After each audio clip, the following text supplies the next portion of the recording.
வாழ்க வையகம், வாழ்க வையகம், வாழ்க வளமுடன். குரு வாழ்க, குருவே துணை.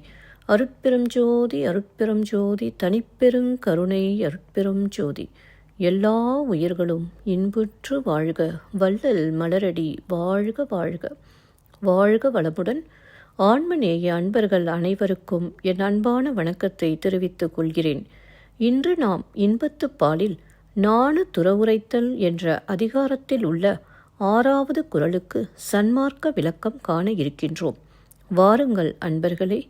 அதிகாரம் நாணு துறவுரைத்தல். குறள் 1136.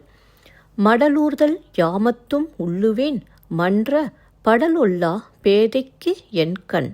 மடலூர்தல் யாமத்தும் உள்ளுவேன் மன்ற படலொல்லா பேதைக்கு என்கண். முதலில் உலகியல் விளக்கம் காண்போம்.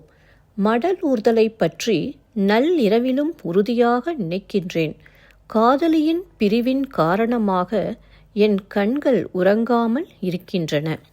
இப்பொழுது சன்மார்க்க விளக்கத்தை காண்போம். இறைவனை என் அகத்தே காண்பதற்காக என் கண்கள் உறங்காமல் தவிக்கின்றன. என் தொப்புளிலிருந்து மேலேறும் ஒரு கயிறு உண்டு. அதை பிடித்து மேலேறி இறைவனை காண வேண்டும் என்று உறுதியாக எண்ணிக்கொண்டு இருக்கின்றேன். மீண்டும் ஒரு முறை கூறுகிறேன்.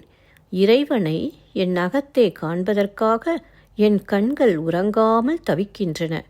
என் தொப்புளிலிருந்து மேலேறும் ஒரு கயிறு உண்டு. அதை பிடித்து மேலேறி இறைவனை காண வேண்டும் என்று உறுதியாக எண்ணிக்கொண்டு இருக்கின்றேன்.